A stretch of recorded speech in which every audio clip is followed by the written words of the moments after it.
में आपका स्वागत। मैं राहुल ओझा आपके साथ। और देखिए, बड़ी खबर है बिहार में किसकी बहार। और बड़ी खबर के लिए चलते हैं सहयोगी रुचिका के पास।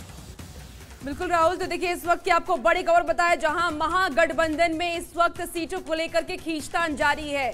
इस वक्त आरजेडी के रवैये से कांग्रेस नाराज है। बता दें आपको कि कांग्रेस ने राजेश राम को सिंबल दिया। आरजेडी ने भी इस सीट पर अपना कैंडिडेट उतारने का फैसला लिया है। आरजेडी के उम्मीदवार पूर्व मंत्री सुरेश पासवान ने लालटेन सिंबल पर चुनाव लड़ने का ऐलान किया है। वहीं पूर्व मंत्री सुरेश पासवान 20 अक्टूबर को पर्चा दाखिल करेंगे। तो इस वक्त की आपको बड़ी खबर बताएं, जहां महागठबंधन में कई दिनों से सीट बंटवारे को लेकर के खींचतान जारी है, जो अभी भी चल रही है।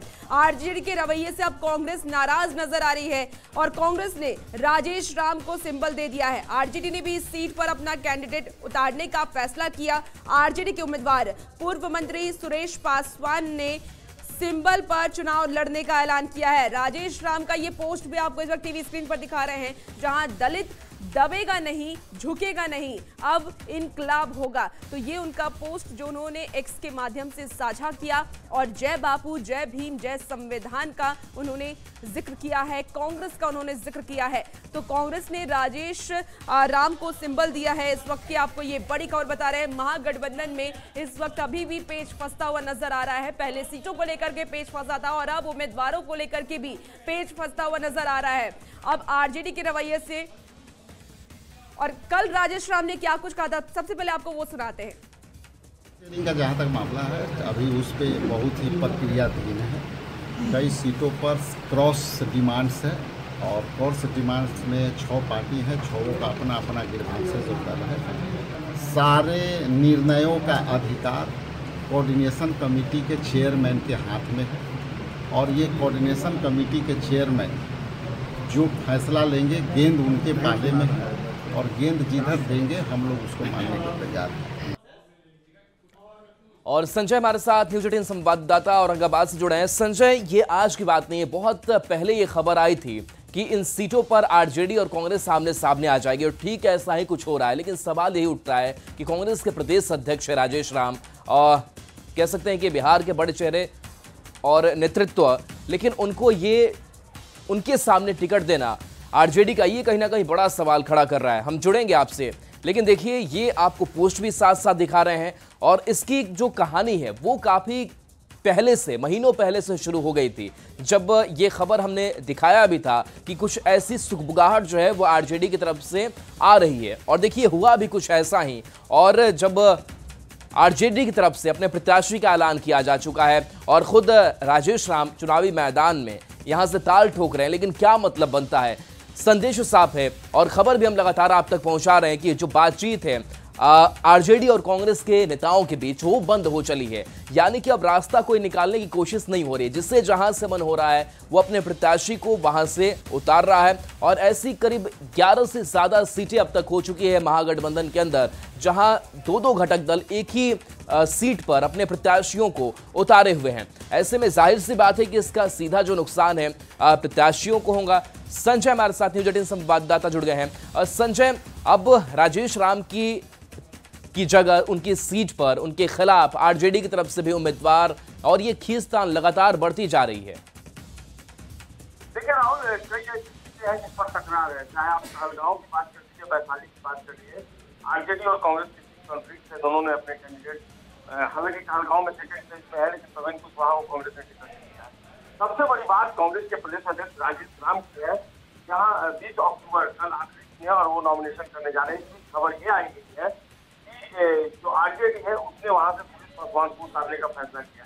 हालांकि पहले भी ये बात आई थी, लेकिन इसमें बात ठंडी पड़ गई जब राजेश राम ने पहली दफा अपने कैंडिडेट्स की घोषणा होने के बाद बुलाया था वर्कर्स को, लेकिन आरजेडी का कोई भी नेता उनकी सभा में नहीं पहुंचा था। लेकिन एक बार फिर से ये सब बयान जो है आरजेडी का सामने आया। हालांकि आधिकारिक तौर पर अभी घोषणा नहीं की गई है, लेकिन बयान जरूर सामने आ गया है कि सुरेश पासवान जो है वो कुटुंबा विधानसभा क्षेत्र से आरजेडी के सिंगल पर जो सिंबल है उससे वो चुनाव लड़ेंगे। ऐसे में जो राजेश राम है उनके लिए मुश्किलें बढ़ गई और राजेश राम ने बाकायदा, जैसा कि सोशल मीडिया पर चल भी रहा है, उन्होंने ट्वीट किया कि दलित होने के नाते उन्हें दबाया जा रहा है, लेकिन वो झुकने वाले नहीं है, डरने वाले नहीं है।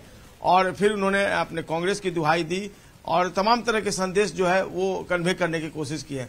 तो निश्चित तौर पर राजेश राम ने कल आखिरी दिन घोषणा की है नॉमिनेशन की, तो सुरेश पासवान की भी बात सामने आई है। और ऐसे में महागठबंधन अजीबोगरीब राजनीति के दौर से गुजर रहा है, खासकर जब से राजेश राम की चर्चा हो गई है कुटुंबा को लेकर और सुरेश पासवान की। तो देखना होगा अब इस मामले में क्या कोई समाधान जो है, कोई हल जो है वो निकल कर सामने। कांग्रेस ने जानबूझकर आरजेडी पर दबाव बनाने की रणनीति अपना ली है? देखिए, निश्चित तौर पर जिस तरीके से कई सीटों पर दोस्ताना संघर्ष की बात कही जा रही है, वैसे में आरजेडी प्रेशर टैक्टिक्स अपना सकती है और अपना रही है, इस बात से इंकार नहीं किया सकता। लेकिन कल का दिन बेहद महत्वपूर्ण है। क्या वाकई में सुरेश पासवान पहुंच जाएंगे कुटुंबा विधानसभा क्षेत्र से नॉमिनेशन करने? और अगर वो नॉमिनेशन कर देते हैं सुरेश पासवान, चूंकि वो आरजेडी के कोटे से बिहार में मिनिस्टर भी रहे हैं, पर्यटन मंत्री रह चुके हैं, उनका नॉमिनेशन कल की राजनीति के लिए बेहद महत्वपूर्ण है। और उसके बाद ये साफ तौर पर जो फिलहाल दरार दिख रहा है, ये दरार और बढ़ जाएगा और फिर कांग्रेस और आरजेडी के बीच क्या होगा, इसको लेकर राजनीतिक विश्लेषक भी फिलहाल कुछ कह पाने में सक्षम नहीं है।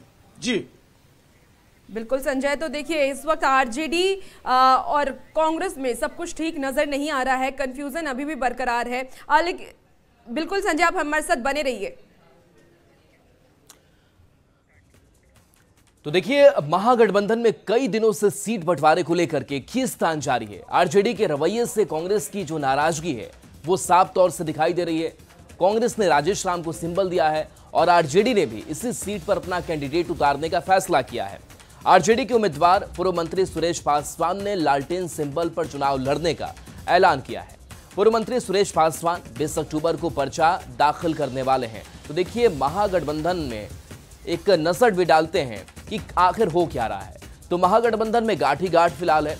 आरजेडी कांग्रेस के बीच लगातार जो तनातनी है वो बढ़ती जा रही है। सीटों के मुद्दे पर बातचीत बंद है। आरजेडी के रवैये से कांग्रेस की नाराजगी साफ है। राजेश राम की सीट पर ही संग्राम मचा हुआ है। कुटुंबा सीट पर आरजेडी भी उम्मीदवार उतार रहा है और सीटों का फॉर्मूला अब तक महागठबंधन में तय नहीं है। सीटों की संख्या का खुलासा भी नहीं ये लोग कर रहे हैं और चुनाव से पहले जेएमएम ने भी साथ छोड़ दिया।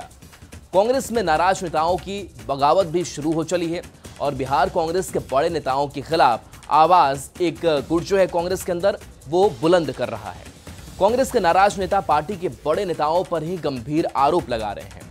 आरजेडी की अगर बात करें तो आरजेडी में भी नेता विद्रोह का बिगुल फूंक रहे हैं। तो ये स्थिति फिलहाल महागठबंधन की जो है वो बनी हुई है। संजय हमारे साथ जुड़े हुए। संजय, एक तरफा नहीं चौतरफा कह सकते हैं कि चुनौती परेशानियों से महागठबंधन जूझ रहा है। ऐसे में सवाल यही है कि महागठबंधन के घटक दल एक साथ लड़ रहे हैं, अलग अलग लड़ रहे हैं। जो वोटर्स हैं, जो कार्यकर्ता है, वो किसके पक्ष में हो, उनके पास भी एक बड़ा सवाल है।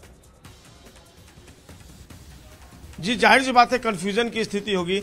अब देखिए ना, एक आलमनगर सीट है, वहां से जहां तक महागठबंधन की राजनीति की आप बात कर रहे हैं, तो जो नवीन निषाद हैं उनको आरजेडी ने भी सिंबल दे दिया और वीआईपी ने भी सिंबल दे दिया।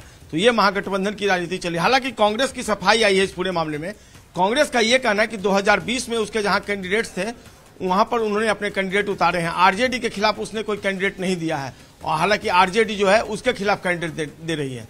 तो ये एक सफाई कांग्रेस की तरफ से आई है। हालांकि आरजेडी की इस पर कोई प्रतिक्रिया नहीं है, लेकिन निश्चित तौर पर विरोधाभास की राजनीति जिस तरीके से महागठबंधन के अंदर उभरी है, ऐसे में जो महागठबंधन के नेता हैं, जो परसेप्शन बना है उसको डैमेज कंट्रोल करना उनके लिए मुश्किल हो गया। आप कांग्रेस के जो प्रभारी कि अपने एक्स के माध्यम से राजेश राम में लिखा था कि दलित दबेगा नहीं, झुकेगा नहीं। ऐसे में आरजेडी की तरफ से जो पूर्व मंत्री सुरेश पासवान को उतारने का महागठबंधन का ये किस तरीके का स्ट्रैटेजी है, कैसे आप देखते हैं इसे? देखिए, जाहिर सी बात है, जो अंदरूनी है, जो सूत्र है वो बता रहे हैं कि कांग्रेस ने इस बिहार विधानसभा चुनाव में सीएम फेस किसी को घोषित नहीं किया। तो अंदर ही अंदर राजद के जो आरजेडी है उसके अंदर खाने में इस बात को लेकर बेहद नाराजगी थी। ये मैं सूत्रों के हवाले से आपको बड़ी खबर दे रहा हूं और ये नाराजगी कहीं ना कहीं अब उभर कर सामने आने लगी और यही कारण है जब राजेश राम ने घोषणा की कि 20 अक्टूबर को वो कुटुंबा से अपना नॉमिनेशन फाइल करेंगे, तब आरजेडी से सुरेश पासवान की नॉमिनेशन करने की बात अब सामने आने लगी है। तो जो सीएम फेस घोषित नहीं किया गया कांग्रेस की तरफ से, ये अब जो कॉन्फ्लिक्ट क्रिएट हुआ था ये धीरे धीरे अब बढ़कर सामने आ रहा है। और एक और मैं बात बता दूं आपको, अगर इस विधानसभा चुनाव में आरजेडी और कांग्रेस के बीच इसी तरीके से मतभेद बना रहा, चुनाव में दोनों पार्टियां चली जाएंगी, तो इसके बाद इंडिया गठबंधन की राजनीति पर भी इसका बेहद असर पड़ेगा। क्योंकि आपको एक बयान मैं याद दिला दूं, तेजस्वी यादव साफ तौर पर यह कहते आए थे कि प्रधानमंत्री के तौर पर राहुल गांधी को जो आरजेडी है वो समर्थन करेगी। तो क्या अगर कांग्रेस ने समर्थन नहीं किया है तो आने वाले दिनों में क्या आरजेडी या तेजस्वी यादव प्रधानमंत्री के तौर पर राहुल गांधी को अपना सपोर्ट करेंगे? ये तमाम तरह के सवाल जो है चलिए, बिल्कुल। तो ये दरार बढ़ रही है, खींचतान बढ़ती चली जा रही है और जाहिर सी बात है कि ये एनडीए ब्लॉक की सेहत के लिए भी ठीक नहीं है। तो देखिए, कई ऐसी सीटें हैं जिस पर ये प्रत्याशी दिए जा रहे हैं, महागठबंधन के घटक दल अपने अपने प्रत्याशी दे रहे हैं। लेकिन चलिए, इन सब के बीच उन सीटों पर भी एक नजर आपको डाल लेते हैं कि किस तरीके की लड़ाई इन सीटों को लेकर के है। तो देखिए, महागठबंधन में कहां कहां पर भिड़ंत है। सबसे पहले कुटुंबा जो हॉट सीट अभी बना हुआ है, और यहां से सुरेश पासवान और राजेश कुमार जो कांग्रेस के प्रदेश अध्यक्ष हैं, और इन दोनों के बीच की लड़ाई यहां पर यह बता रही है कि महागठबंधन किस तरीके से बिखर चुका है, दरार पड़ चुकी है। तो ये वो चेहरे हैं। इसके साथ साथ कुछ और सीटों की अगर हम बात कर ले तो उन सीटों पर भी कुछ ऐसी ही स्थिति नजर आ रही है, और ऐसी करीब 11 से ज्यादा सीटें हो जाती हैं तो महागठबंधन में ही भिड़ंत है। लेकिन अब आपको जल्दी जल्दी बताते हैं कि कुटुंबा पर कलह आखिर क्यों बरकरार है। तो देखिए, सीट बंटवारे पर आरजेडी के रवैये की अगर बात करें तो आरजेडी के रवैये से कांग्रेस की साफ तौर पर नाराजगी जो है वो देखने को मिल रही है। और ऐसे में राजेश कुमार बिहार में कांग्रेस के प्रदेश अध्यक्ष हैं, यानी कह सकते हैं कि बिहार में नेतृत्व का एक चेहरा है कांग्रेस के लिए, और उनके खिलाफ ये चुनावी मैदान में आरजेडी की तरफ से प्रत्याशी देना ये कहीं ना कहीं कई सवाल खड़े कर रहा है। इसके साथ साथ राजेश कुमार हाल के दिनों में बहुत एक्टिव भी रहे हैं। जब से प्रदेश अध्यक्ष की जिम्मेदारी उन्होंने संभाली, कई महत्वपूर्ण कामों को कांग्रेस के अंदर देखा। हालांकि उनको लेकर के एक असंतोष भी एक गुट में देखने को मिला। और देखिए, कुटुंबा से राजेश राम विधायक है, और राजेश कुमार की सीट पर आरजेडी ने अपनी दावेदारी ठोक दी है।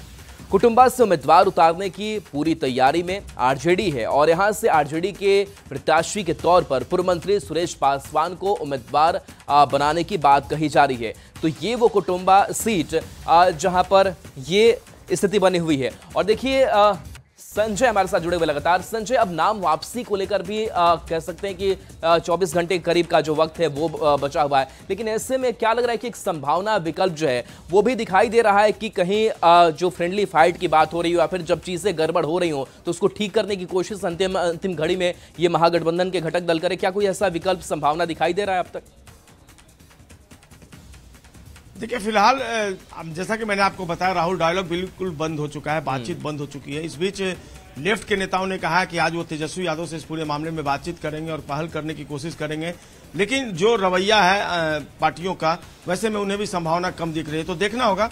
नॉमिनेशन तो कर दिया गया है, लेकिन नाम वापस लेने की आखिरी तारीख तक क्या कुछ पैचअप हो पाता है, क्या कुछ स्थितियां जो है वो सुधर पाती हैं। अगर नहीं होगी तो फिर इसी तरीके से फ्रेंडली फाइट तो कुछ नहीं होता। या जो पार्टियां एक दूसरे के खिलाफ लड़ रही हैं, फ्रेंडली फाइट वो मान रही है, मान रही कि सीधे मुकाबला होगा। तो ऐसे में महागठबंधन बिहार में कहां बचे? बिल्कुल, फाइट तो फाइट होती है, फ्रेंडली अभी कुछ भी नजर नहीं आ रहा, क्योंकि एक ही सीट से दो उम्मीदवार चुनावी मैदान में उतरे हुए हैं। ऐसे में महागठबंधन में जिस तरीके से इस वक्त पेच फंसा हुआ है, चाहे सीटों की बात कर ले, उम्मीदवारों की बात कर ले, इससे आने वाले वक्त में वोट बैंक पर कितना असर पड़ता हुआ आपको नजर आ रहा है महागठबंधन में खासकर? जाहिर सी बात है, जिन नेताओं से बातचीत हुई है न्यूज 18 की, वो साफ तौर पे मान रहे हैं कि कंफ्यूजन की स्थिति वर्कर्स में है, वोटर्स में है। तो ऐसे में महागठबंधन को इससे उबर पाना बहुत मुश्किल होगा।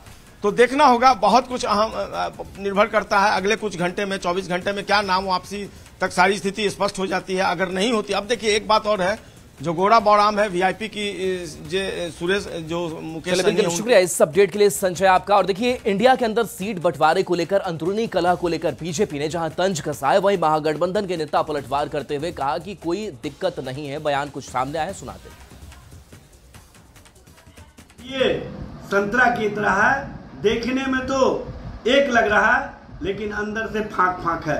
जबकि इंडिया महागठबंधन पूरी मजबूती के साथ, पूरे संकल्पों के साथ जनता और जनता के मुद्दे, जनता के सवालों और जनता के हितों के लिए, और बिहार में हर घर नौकरी पहुंचे, इसके लिए एकजुट होकर के चुनाव प्रचार में जाएगी। और जनता के मुद्दे पर हम जनता का जो विश्वास, बदलाव के कारक के तौर पर तेजस्वी जी के नेतृत्व के साथ बिहार की जनता खड़ी है। देखिए, गठबंधन धर्म के पालन की जिम्मेदारी गठबंधन के किसी एक दल पर नहीं, बल्कि गठबंधन में शामिल सभी दलों की होती है। राजद ने हमारी कुछ सीटों पर अपने उम्मीदवार दे दिए हैं। हमारी बातचीत उनसे चल रही है और उम्मीद है कि जल्दी ही बीच का रास्ता निकलेगा और हम पूरी मजबूती के साथ सांप्रदायिक शक्तियों के खिलाफ चुनावी मैदान में होंगे। अरे महागठबंधन में इंडिया ब्लॉक में कहाँ कोई दिक्कत है। हम लोग तो कंफर्टेबली सब कोई एडजस्टमेंट करिए ना गया भाई। एनडीए तो अपना बताए। कभी आदरणीय माझे जी बोलते हैं कि इनके खिलाफ में हम कैंडिडेट देंगे। अब भीतरघात भी हो रहा है एनडीए में। पता कर लीजिए ना कि कितना निर्दलीय खड़ा कर रहा है नीतीश कुमार जी को हराने के लिए। अरे सब आई बॉस न है। यह महागठबंधन नहीं, ठगबंधन है। ठगों की जमात एक दूसरी जगह इकट्ठे हुए, जिसका मुख्य उद्देश्य अपना स्वार्थ साधना है। नतीजा सामने है। कोई अपनी पार्टी के नेता पर टिकट बेचने का आरोप लगा रहा है तो कोई दल अपने को उपेक्षित महसूस कर रहा है। कांग्रेस में टिकट को लेकर महासंग्राम छिड़ा है तो झामुमो ने अपनी राह अलग कर अपने उम्मीदवार मैदान में उतार दिए हैं। मुकेश सहनी की वीआईपी पार्टी का हाल तो और भी बुरा है। भाकपा कहां फेंका गई पता ही नहीं चलता। रही बात राजद की, तो यहां घर में ही सिर्फ टोवल की नौबत है। उम्मीदवार को लेकर तेजस्वी और लालू प्रसाद में मतैक नहीं है। बड़े साहबजादे तेज प्रताप अलग पार्टी बनाकर चुनाव मैदान में है।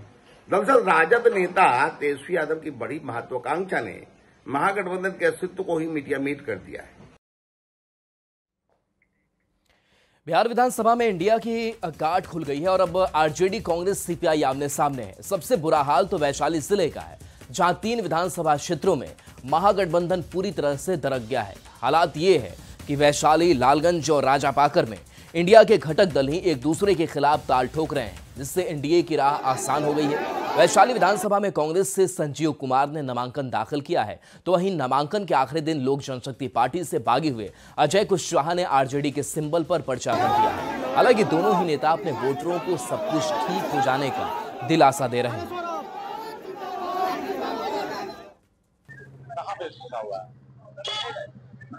आपके क्षेत्र में कांग्रेस की कैंडिडेट उतारी है। नहीं, ये देखिए, ये पार्टियों का मैटर है। पार्टी कैसे कहाँ क्या कर रही है, पार्टियों के बारे में हम दूसरी पार्टियों के बारे में तो कुछ कह नहीं सकते। हम राष्ट्रीय जनता दल की तरफ से उम्मीदवार हैं और आज स्क्रूटनी था, उस स्क्रूटनी में हम लोग सफल हुए। मुझे लगता है कि बहुत जल्दी इस पर कोई सकारात्मक फैसला आ जाएगा। महागठबंधन के सभी दलों के द्वारा आज से कल तक इस पर कोई सकारात्मक एक पहल करते हुए कोई इसका रास्ता निकाल लिया जाएगा। आज हमारे यहाँ राष्ट्रीय भारतीय कांग्रेस के नेताओं की एक मीटिंग है। महागठबंधन में अभी भी नहीं पता हुआ है क्या कहेंगे, ये उनकी बात है, आप उनसे पूछें। हमारे गठबंधन में एनडीए में कहीं कोई पेच नहीं है और हम लोग एनडीए एकजुट है और मजबूती से हम लोग ये चुनाव जीतेंगे। और आप सबों को दिवाली की शुभकामनाएं। अब आपको बताते हैं कि कौन कौन सी सीट पर महागठबंधन के कैंडिडेट आमने सामने हैं। तो सबसे पहले अगर कुटुंबा की बात करें तो यहां से आरजेडी के पूर्व मंत्री सुरेश पासवान को मैदान में उतारने की तैयारी है, जबकि कुटुंबा से कांग्रेस के प्रदेश अध्यक्ष राजेश कुमार राम विधायक हैं। वैशाली की अगर बात करें तो आरजेडी से अजय कुशवाहा और कांग्रेस से संजीव कुमार चुनावी मैदान में है। तो लालगंज से आरजेडी से शिवानी शुक्ला के सामने कांग्रेस के आदित्य राजा हैं। कहलगांव सीट की अगर बात करें तो यहां से आरजेडी के रजनीश यादव के सामने कांग्रेस के ने प्रवीण कुशवाहा को उतारा है। तो वारसलीगंज से आरजेडी की अनीता देवी बनाम कांग्रेस की मंटन सिंह को लेकर के लड़ाई है। तारापुर से आरजेडी से अरुण शाह और वीआईपी से सकल देवबिंद, और ये सारे नाम सामने आए हैं। चलिए बढ़ेंगे आगे बात